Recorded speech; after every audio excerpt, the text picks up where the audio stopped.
I think it's safe to say that most of you here are either Packer fans, Brewer fans, or Bucks fans, probably fans of all three. And that makes sense because most of you are from Milwaukee or somewhere else in Wisconsin. You have this hometown pride, so to speak. But how would you describe your level of commitment, your level of fandom? Do you try to watch every game? Do you own expensive merchandise, maybe expensive jerseys? Perhaps you actually own stock in the Packers. You're not some fair weather fan now, are you? No, of course not. You support them no matter what. But let's just say, for argument's sake, let's just pretend for a moment that the Brewers, the Packers, the Bucks, let's just say that they would never win a game ever again in their respective leagues. Yes, I know it's outrageous. But let's just pretend for a moment. If that were to happen, would you still support them? Would you still be all in? Or would the shame be too much to handle? Okay, so maybe you don't follow MLB or the NBA or NFL, but I'm willing to bet that you're a fan of something. Maybe it's a band or a singer, an author, a movie director, a historical figure. But what would it take for you to stop supporting that said person? What if they started producing things that you didn't like? Or what if you found out something about that person that didn't sit well with you? Would you give up on supporting them? Would you stop being all in? Now, if you know me, you know that I don't really follow MLB or NBA or the NFL. But I do understand sports fandom to a degree because I do follow the sport of boxing. And one of my favorite fighters to watch is a guy named Junto Nakatani. And he has an impressive record of 31 wins, 0 draws, and 0 losses. And most of his wins are by knockout. He's an exciting fighter to watch. But if for some reason he stopped being an exciting fighter, he became boring, or his losses way exceeded his wins, or he became a jerk and he stopped being this nice, humble guy, then I would probably stop supporting him. I would not be fully committed. Now, of course, this is all fun and games, but what about something that's more important than sports and authors and movie directors? What about things like marriage? For those of you that are married, I don't know that you would call yourself a fan of your spouse, so to speak. It's not like you walk around wearing a t-shirt with your spouse's face on the front. Or maybe you do, I don't know. But you are, in a sense, a fan of the union that God brought together, right? You're committed, or at least you should be. But what about when things aren't going smoothly? What if you have troubles? Do you give up? Or do you work through it? Do you seek outside help, spiritual guidance, and professional help? Well, what about something even more important than marriage? What about our relationship to God? How would we describe our commitment level to Jesus? Are we fair weather fans of Jesus?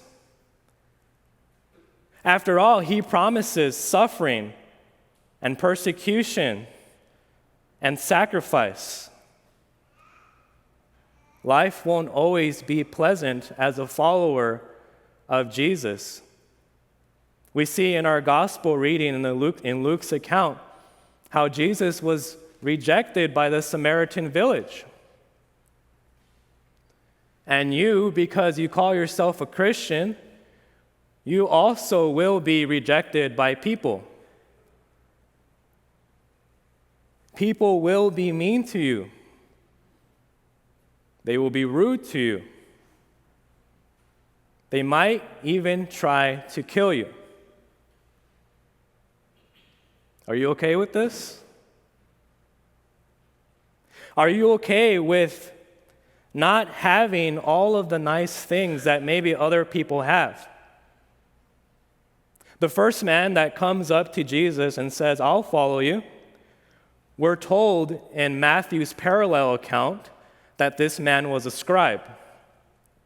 A scribe was kind of like a modern-day attorney, except that they were experts in God's law and they were highly esteemed by the people.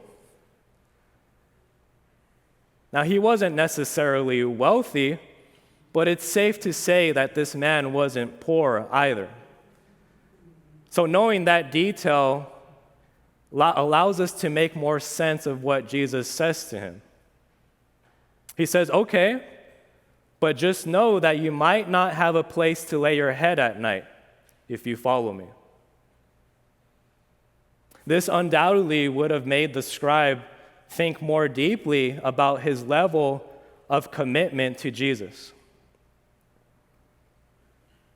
The second man to approach Jesus says, "First, let me go and bury my father," which we might think is a reasonable request, but we need to keep certain things in mind. At that time, in first century Jewish culture, it would have been a great dishonor to not bury your father. And back then, they would do burials right away. They wouldn't leave a body lying around. So if this guy's father had actually died, then he would have been buried already. He wouldn't be asking Jesus to do what he was supposed to do already. So the implication is that this guy's dad wasn't dead yet, but he was using the excuse of burial obligation to not follow Jesus right away.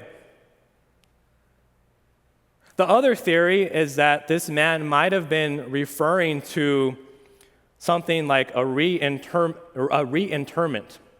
So back then, around the region of Jerusalem, it was common to bury a body like normal, but then you would wait a whole year because that was the time for the flesh on the corpse to rot away, and now only the bones are left, but that would take a whole year. But then the family would come back, take the bones out, put it in a special box called an ossuary, and they would put that box inside of a wall of a family crypt. So that man could have been referring to that. But again, that would take up to a year or more. So if that's the case, it makes sense why Jesus was rebuking him for wanting to wait upwards of a year.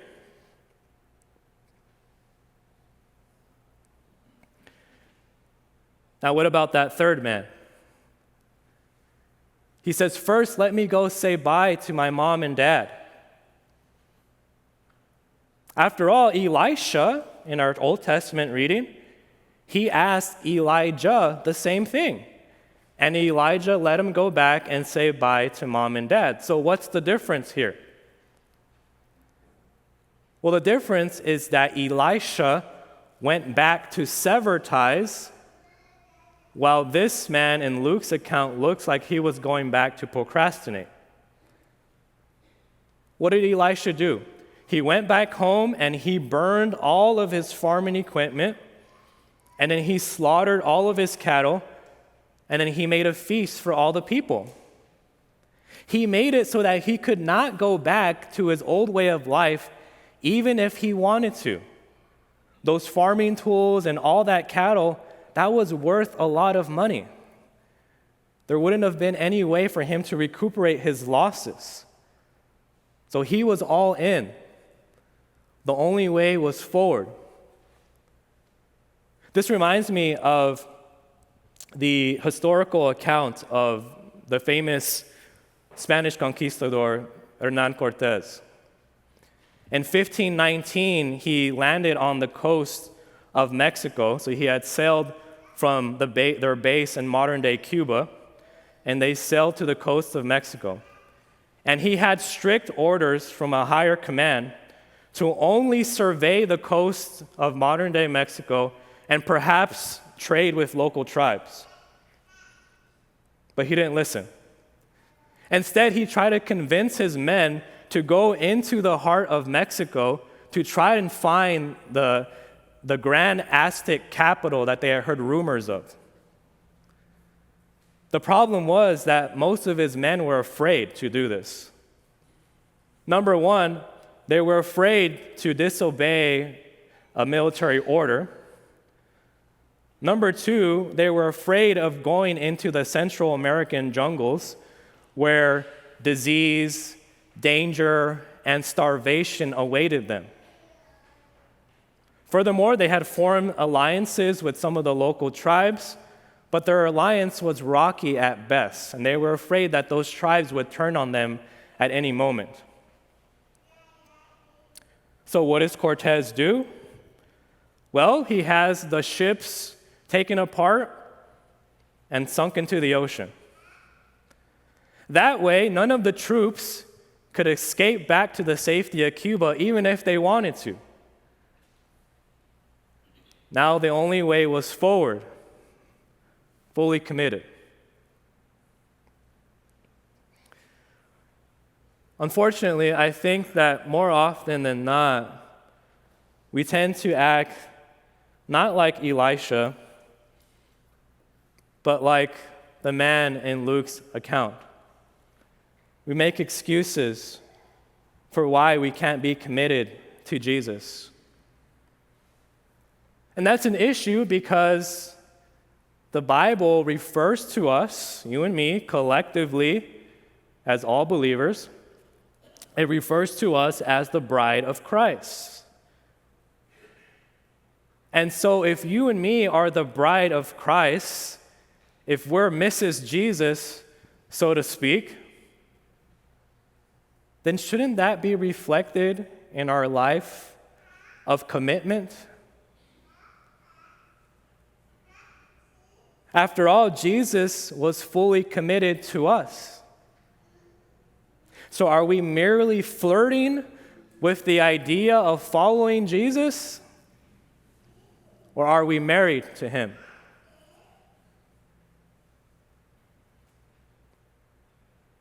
After all, God was fully committed to you and me.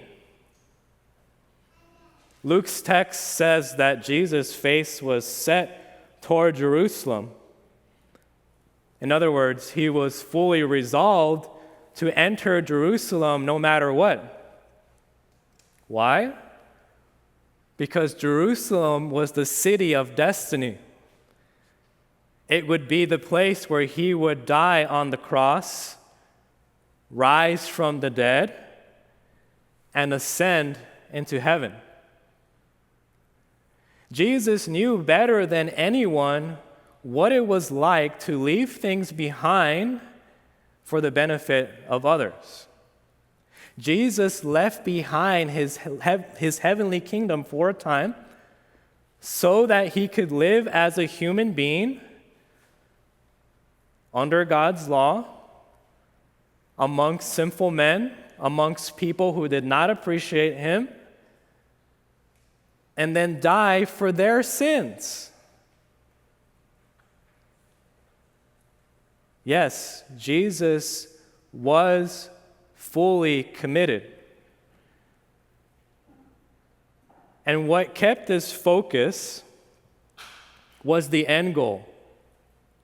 And the end goal is for you and me to be with him forever in the new heavens and the new earth, where there will be no pain or suffering or sin ever again. That is what kept Jesus focused on his mission. So how would you describe your level of commitment to God? Are you all in? What's your why? Why do you keep following Jesus? Maybe you've realized that, you know what, I can do more. I can give more of myself, but I haven't. What's your why? What's your motivation? When Jesus was addressing these men in our text, the issue wasn't belief. These men believed in Jesus. The issue was their lack of full commitment. It was about just doing the bare minimum. Now, we don't do these things. We don't commit ourselves to earn God's favor. Jesus already did that. But we commit because he first committed to us. And so now our ascended Lord, who rules everything for our benefit, he works through us, empowering us, working through our commitment to bring as many people as possible to the knowledge of the truth. So what's your why? What keeps you going? Well, servants always follow the lead of their master. And Jesus, our master, yes, he was focused on getting to Jerusalem, but Jerusalem was not his final destination. Jerusalem was just a temporary stop on his way to heaven. That's where Jesus was headed. Because this world, this earth, was not Jesus' home. And nor is this world our home for us, his followers. So just like Jesus, we're focused on the final destination. There is something more than this messed up, wicked world. So keep your eyes looking forward and don't look back. Amen.